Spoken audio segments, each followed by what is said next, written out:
Tabuga Think Tank, luego me van a corregir si lo acabo de pronunciar bien, presentó una contribución escrita al primer diálogo global sobre gobernanza de la inteligencia artificial de Naciones Unidas, incorporada entre las más de 1.500 aportaciones recibidas entre marzo y mayo de 2026.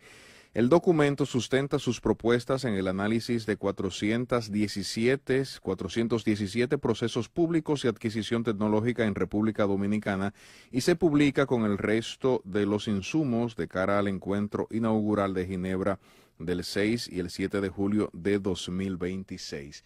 Vamos a desglosar eso con cucharita y tenemos en vivo.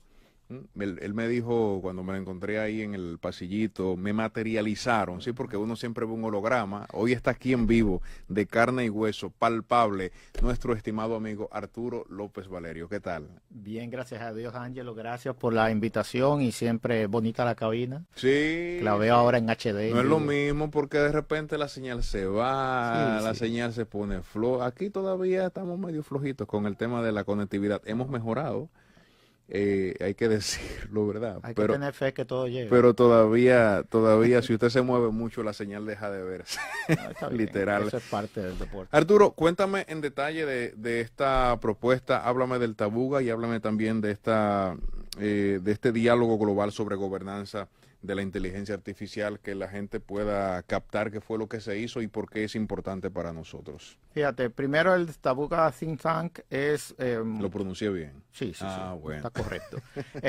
Es un área de pensamiento crítico de nuestra consultora, Tabuga SRL, Ok.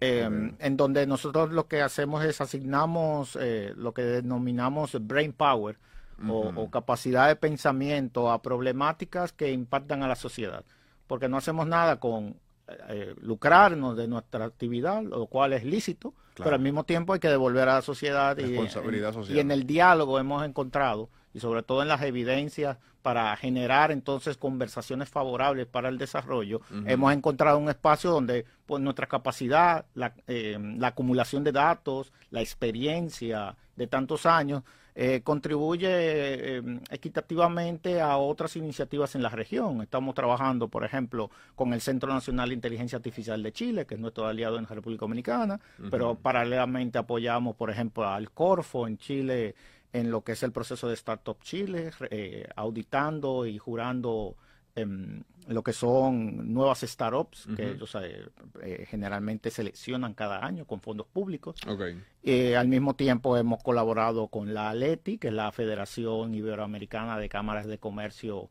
de tecnología, y es interesante porque en esos diferentes espacios nosotros podemos entonces trabajar y alternar las diferentes voces y sobre todo los contextos de República Dominicana, porque nosotros somos un país que somos más que playa, turismo y que minería, por ejemplo, que son temas que están en la palestra. Y a partir de ahí, entonces participamos en el diálogo de inteligencia artificial, de la gobernanza, de ese diálogo. De inteligencia artificial de Naciones Unidas. Fíjate, cada país tiene su derecho soberano de construir las reglas de cómo gobierna la tecnología y cómo esa tecnología impacta a sus ciudadanos. Pero está el contexto global, que son elementos que son transversales, como el consumo de energía, el agua y sobre todo el empleo, la ética y sobre todo la educación. Entonces son elementos que a través del diálogo de Naciones Unidas se han ido discutiendo en mesas verticales y donde de alguna manera u otra han dado espacios a voces que generalmente no se escuchan. Es decir, están los gobiernos, están los diferentes áreas de Naciones Unidas, están diferentes organismos internacionales, pero al mismo tiempo abrieron entonces espacios a ONGs, a la sociedad civil, a tanques de pensamiento como el nuestro, que tienen una mirada especializada para que entonces en ese diálogo, esa conversación que ocurrirá en Ginebra en el mes de julio, tenga todos los componentes necesarios. No es un diálogo perfecto, pero es una forma para contextualizar, y nos dimos cuenta de algo, de que tenemos bastantes acciones que estamos haciendo en el país, pero que todos, tanto en la región como en el mundo, tenemos los mismos retos. Entonces, acá el desbalance está en quién está produciendo esta tecnología, quién la está consumiendo y quién está salvaguardando, primero, sus procesos y segundo, a sus ciudadanos. Y es ahí donde hemos encontrado un aporte muy valioso de todos estos puntos de vista durante del mes de marzo para acá. Excelente. Decir que este logro, porque es un logro, estamos hablando de que fue incluida la propuesta del Tabuga Think Tank entre más de 1.500 aportes de todo el mundo. Sí. Tú me acabas de dar una pincelada, pero a mí me gustaría un poquito más de detalles. ¿Qué es lo que plantea ese documento que ustedes presentaron? ¿Por qué resultó ser importante para ellos? Fíjate, lo primero es que parte de las reflexiones ya fueron publicadas en el informe anual de T al Cubo, que habla sobre todo el impacto de la digitalización de República Dominicana con datos de 2025. Ese reporte lo anunciamos unos meses atrás y cuando vino el periodo de consulta, fíjate que ya habíamos hecho la tarea. Entonces, y es lo importante de los actores que trabajan, entonces, la observación y yo creo que el término correcto, más allá de veeduría, es parresía, que es el deber ciudadano de decir las cosas como son. Correctamente, como se toman, como se examinan, como viene de la fuente original. Ustedes hicieron un análisis de procesos públicos de adquisición de tecnología. Sí. 417 procesos. Sí. Si el dato aquí, bueno, creo que lo tengo exacto. ¿Cuáles fueron los hallazgos? Básicamente un 80% de las instituciones que licitan prácticamente acaparan unas 20 todos los procesos de licitación tecnológica. Esto se observa una fragmentación que hay que decir que el Ministerio de Administración Pública, que también nos dio visibilidad en el tema a través de una iniciativa de salvaguardas de tecnología que están corriendo junto con el Programa de Desarrollo de Naciones Unidas, viene precisamente a trabajar esta gobernanza. Nosotros tenemos un problema de gobernanza de tecnología. Se está viendo como un gasto y no como una inversión que impacta al ciudadano. Tú me dices que del 80%, el 80% de los procesos fueron adjudicados a unas 20 empresas. No, al revés. 20 instituciones acapararon el 80% de la inversión. Estamos hablando de unos 4.000 y pico de millones de pesos. Es decir, el resto de las instituciones públicas le dieron la espalda al tema tecnológico. No, simplemente su inversión fue se menor. Refleja un 20%, el resto del ecosistema. Según las licitaciones compartidas y los procesos, en la página de contrataciones públicas desde febrero 2025 hasta diciembre. O sea que hay una baja inversión para caer en el punto en tecnología, muy baja inversión. Baja inversión y obviamente instituciones, lo interesante es que son las descentralizadas las que gastan más en tecnología. Sin embargo, Arturo, se está utilizando mucho la inteligencia artificial y otras facilidades que nos da la tecnología. Me parece entonces que si tenemos tan baja inversión, probablemente se está utilizando algunas herramientas sin reglas claras, de manera directa. Bueno, vamos a usar ChatGPT en la oficina y bueno, y usamos ChatGPT en la oficina, pero no hay un esquema construido en torno a un uso correcto y saber los riesgos que puede implicar el uso de esas tecnologías. ¿Es así? Sí, ahí tengo que reutilizar el término gobernanza. No hay una orquestación centralizada de la adopción de estas tecnologías. Si vas a licitaciones son meras licencias de Office. Sí, yo conozco, yo sé. Y ahí no necesariamente hay uso de IA. Sí, sin promoción, pero bueno, está bien. El paquete Office. Sí, bueno, hay muchos tipos de Office. Metricool, y Office, eso es lo que se compra. Sí, convertidor de PDF y elementos más de oficina. Pero cuando tú lo distribuyes a 5.000 personas, 3.000, 1.800, 500, obviamente genera un volumen. Pero eso no necesariamente es inversión tecnológica. Eso es gasto. Actualmente nosotros tenemos algún marco regulatorio o legal en el país que aborde el uso de estas tecnologías, o esto simplemente se está utilizando así por así. Está fragmentado, no hay, primero no hay, Algo siempre se ha mencionado de un consolidado. famoso Ministerio de Tecnología que es Bien. concentración de poder y eso genera entonces la Sí. dilación de ese tipo de decisiones. Ujú. En otros países, creo que tengo una década diciéndolo, se suscriben bajo el Ministerio de Comercio. Ok. Y listo, China lo hace, Estados Unidos lo hace, y obviamente hay una gobernanza en términos, porque esos países producen, fíjate la diferencia, como producen tecnologías, miran el tema de patentes, hay una gobernanza clara. O sea que aquí eso básicamente lo tendría que asumir el Ministerio de Industria y Comercio. Técnicamente. Pero debe haber una conversación porque una cosa, son dos cosas diferentes.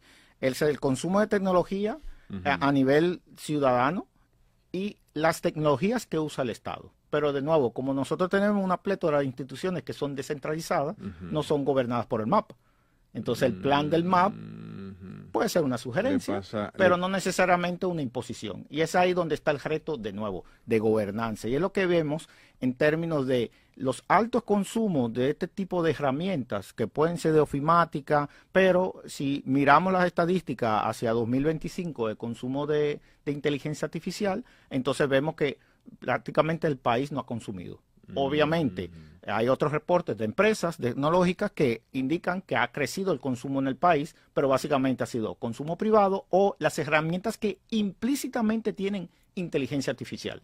Es decir, que si usted compra su programa favorito de diseño gráfico y este tiene funcionalidades de inteligencia artificial, eso ya marca un contador de consumo de IA. Porque esta empresa global está comprando tokens de IA para producir esos servicios que le está conectando a su herramienta. Pero eso no implica uso de IA y adopción en inteligencia artificial directa de las organizaciones y sobre todo del Estado. Entonces, el país básicamente en 2024 consumió unos 10 millones de dólares en IA pura y este número crece a unos 300 millones de dólares, pero de nuevo, bajo el nuevo conteo del consumo a través de herramientas de terceros. O sea, se consumió el año pasado unos 300 millones de dólares aproximadamente. En 2025. 2025. 300 millones de dólares en productos de inteligencia artificial. Que incluyen inteligencia artificial. Es decir, que es el mismo... Es mucho dinero.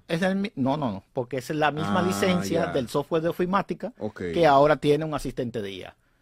O sea, el punto aquí es, no hubo una intención. Vamos a consumo, trabajar con IA. No, yo compré software que necesito utilizarlos para mis tareas y esos software ya tienen incorporado inteligencia artificial. Incluyen en la estadística. Tú propones que en vez de hacerse de esa manera, el Estado adopte un modelo de gobernanza, ¿verdad? Utilizando el término, para que funcione de manera organizada y se eviten. ¿Cuáles peligros hay de no hacerlo así, de esa manera? Bueno, primero lo que el hallazgo presenta, una fragmentación. Es decir, queremos hacer cosas que las decimos en el discurso, pero en la práctica no se ejecutan como tal. Al haber fragmentación, cada actor está utilizando dinero público y no nos avanza. Y eso los índices, y lo decía el año pasado cuando hablamos del índice de competitividad y el índice de innovación, que bajan, y es que no afectan. Cuando el país avanza en un término de un gasto, pero el mundo va más rápido y la proporción de velocidad es a veces de 3.5 veces. Entonces, por más que digamos que estamos invirtiendo en tecnología, que presentemos, que hagamos un lanzamiento, no necesariamente ese gasto no es de una inversión. La inversión es lo que genera un crecimiento y un impacto para tener una adopción propia local. Porque el año que viene la licencia la tengo que pagar de nuevo. Igualito. Pero cuando genera una inversión en tecnología, y ahí es donde espacios de innovación, tanto en la academia como en el sector privado, son los que ayudan a generar los multiplicadores esenciales que generan entonces el desarrollo tecnológico. Y te lo pongo un ejemplo sencillo para la audiencia. Henry Ford inventa la línea de producción y empieza a producir los modelos T de Ford, estos carros antiguos, color negro que podemos ver en las redes sociales.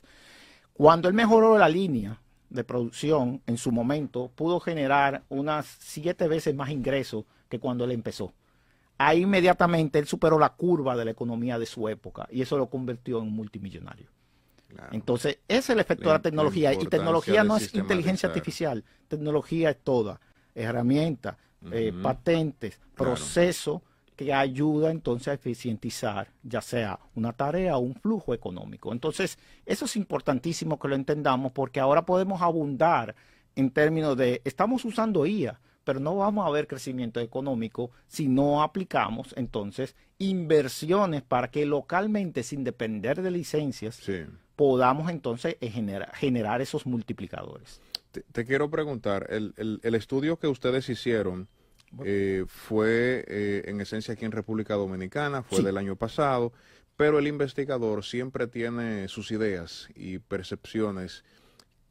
¿Qué ejemplos podríamos nosotros mirar como positivos en países de la región y más allá también?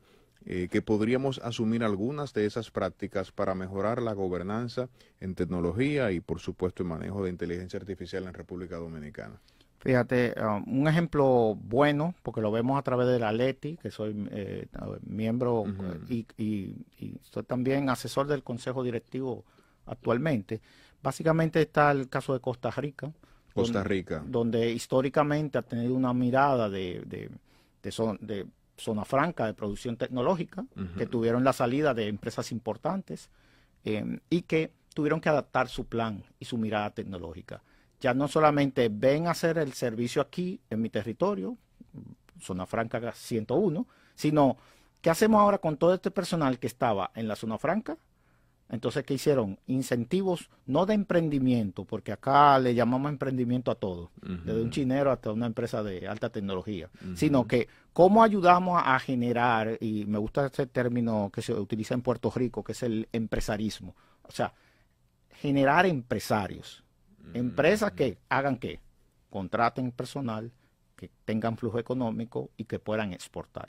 Y a partir de recibir empresas de zona franca, Costa Rica cambió la mirada a tener empresas exportadoras. Exportadoras de tecnología. De tecnología. Entonces, esto se replica también en Colombia, que tuvo el mismo problema. Nosotros no hemos tenido ese problema porque ahora es que estamos abriendo las zonas francas tecnológicas.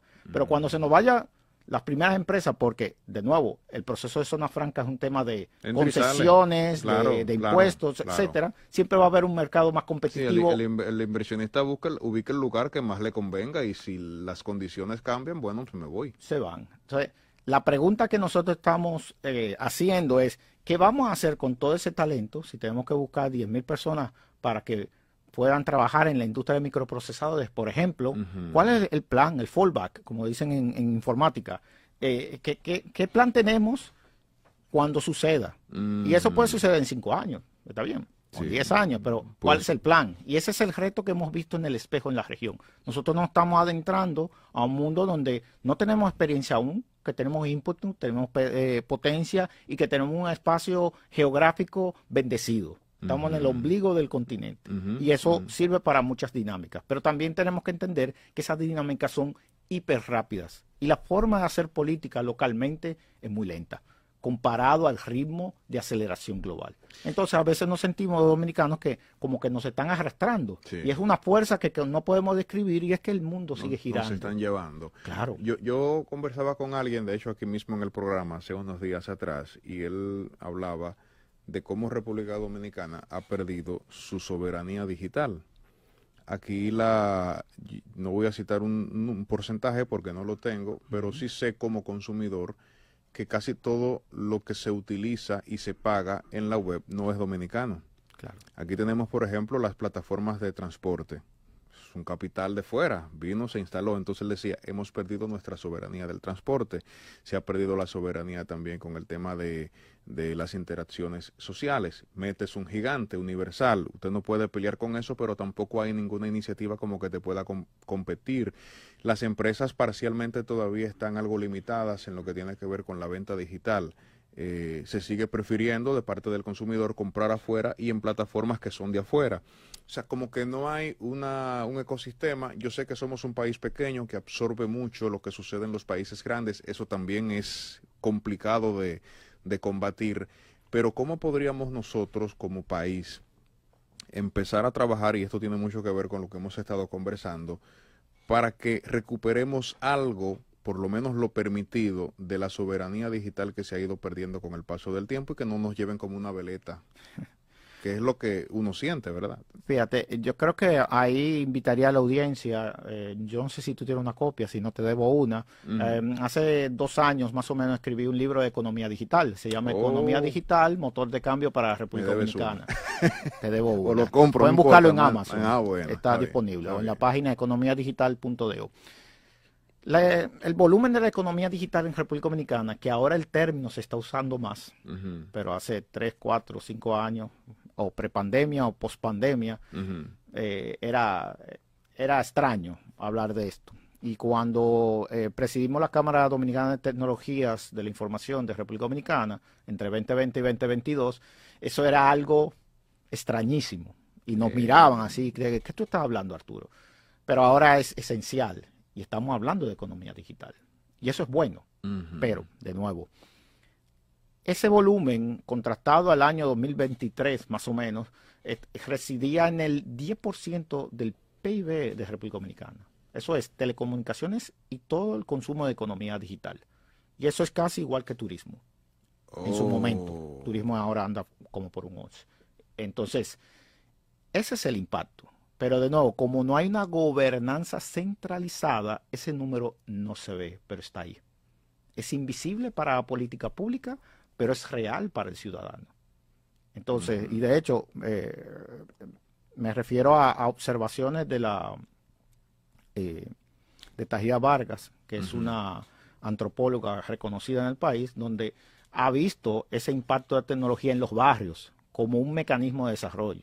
Sí. O sea, en los barrios más fácil tuvieron acceso más rápido a, por ejemplo, a las criptomonedas por los mecanismos asociados a la tecnología que permiten que cerrar una brecha de desarrollo más grande y más rápido. Con la música, claro, exactamente lo mismo. Entonces, también. ¿qué pasa? Nosotros estamos en un momento, y eso es lo que describe nuestro reporte hacia Naciones Unidas, que agradecemos esa inclusión entre 1.500 organizaciones a nivel global, y es que de alguna manera nosotros estamos en la trampa de los inputs. La trampa de los inputs es básicamente que entendemos que con infraestructura y con conectividad se cierran las brechas de desarrollo y ya está demostrado de que no.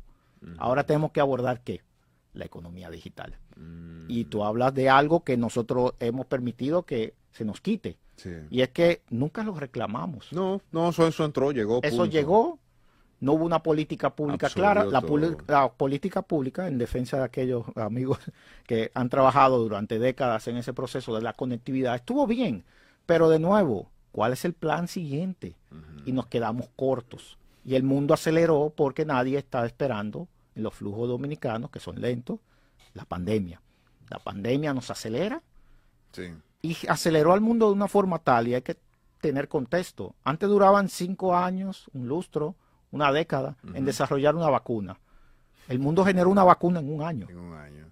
Y la gente la pedía, la vacuna. No, la necesitábamos. Ya cuando llegó, bueno, hubo cierta resistencia, pero aquí todo el mundo estaba pidiendo que llegara la vacuna rápido. Y decían, no, que eso toma años. No, un año. La ciencia respondió. Sí. La tecnología aguantó el crecimiento de una población que utilizó 30% más de conectividad durante la pandemia. Pero la política pública no se actualizó. Y al sol de hoy, 2026, la política pública se queda en el discurso, en la narrativa, y eso entonces contrasta con ¿qué? Con las evidencias y hechos. Entonces, cuando vamos a un diálogo global y decimos, ¿qué vamos a hacer con la IA? Cuando nos preguntan aquí a un think tank de una isla caribeña, o de media isla caribeña. No de coco y de playa. No, sí, nos respetan, pero el punto es, ¿qué está pasando allá? Y hay que decir la verdad. Aquí estamos consumiendo la tecnología y tenemos un sesgo de uso de inteligencia artificial, porque tenemos una estrategia de inteligencia artificial, pero de nuevo, le decía a los encargados en su momento, hace 1 o 2 años, sí, está bien, pero si tú no tienes un indicador, ese plan nunca va a funcionar. Muy bonito la estrategia, pero ¿cuál es tu indicador? El consumo. Al final, y eso recuerda la famosa frase de Bill Clinton en los 90, sobre la economía. Y no voy a decir el San Antonio que sigue. Entonces, No, es un tema entendí. económico. Economía estúpido es la economía. Ajá. Entonces, el punto es bueno, ese. lo pusiste más bonito. Entonces, pero ¿cuál es el significado económico? Y el reto de las autoridades, y sobre todo con los anuncios ahora a nivel económico que van a plantear, es eso. Porque, de nuevo, si buscas el libro nuestro de economía digital, La trampa de los inputs en Naciones Unidas, dice un eco, porque es el mismo país, y tenemos ya casi un lustro diciendo lo mismo. Y es que si yo voy a importar tecnología porque no la creamos, pero viene la Dirección de Impuestos y me dice, sí, pero esa tecnología, como es una importación y yo tengo que proteger a la industria local, ahí yo pregunto cuál, pero bien, porque de tecnología no producimos, ensamblamos y damos servicio, pero yo tengo que pagar gastos al exterior, entonces tú me estás penalizando frente a todo el mundo. Yo no voy a ser nunca competitivo. Y es ahí donde entonces surgen los mecanismos de informalidad y tenemos de nuevo otra economía paralela utilizando una serie de servicios que solo nos damos cuenta a través de qué, de los reportes internacionales, de ese consumo y de esa adopción real, pero cuando se toman las decisiones públicas, esa data no llega, porque el Estado se ve a su ombligo en ese sentido. Busca las cifras de adopción y dicen, bueno, aquí tenemos este escenario, pero el escenario del contexto del comportamiento ciudadano es totalmente otro. Entonces ahí donde existe ese reto de primero homologar las voces, pero también definir, y eso como país tenemos un reto importante en ese sentido, ¿qué vamos a hacer con la tecnología? Todavía el plan no está claro. ¿Tú crees que un primer paso para la gobernanza sería crear un ministerio de tecnología?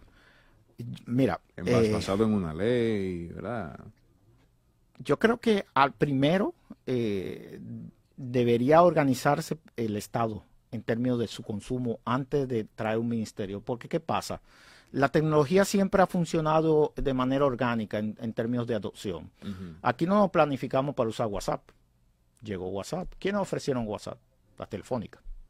Como un plan, y fue ¿qué? Un proceso económico. Ni siquiera un proceso planificado y que esto va a beneficiar la comunicación del ciudadano y que vamos a hacer menos llamadas telefónicas. Fue un proceso global que llegó en cascada. Entonces, como no tenemos experiencia diseñando eso de antemano, porque de nuevo, no diseñamos las tecnologías, no las producimos, yo entiendo que la mirada de salvaguardas del Ministerio de Administración Pública es lo correcto ahora mismo. Pero de nuevo, choca la descentralización misma del Estado. Y conviene preguntar por qué estamos tan fragmentados. Y eso es una conversación de fondo. La tecnología se queda como un elemento dentro de muchos en República Dominicana que es impactado por la forma en que la política maneja el Estado ahora mismo. Tremendo. Bueno, Arturo, muchísimas gracias por compartir esta data con nosotros. Ahí está hecho el llamado, gobernanza. Acabar con esa fragmentación. Suerte en la presentación del informe. ¿Cuándo es? 6 y 7 de julio. 6 y 7 de julio estaremos bien representados. Gracias a los amigos de Tabuca Think Tank, ¿verdad? Sí, por elaborar y participar de este informe ante las Naciones Unidas y hablar de lo que nos falta en materia de tecnología y de asimilar también la inteligencia artificial. Arturo López Valerio compartiendo con nosotros en vivo, bueno, siempre en vivo, pero en cabina. En cabina. En Esto No Tiene Nombre.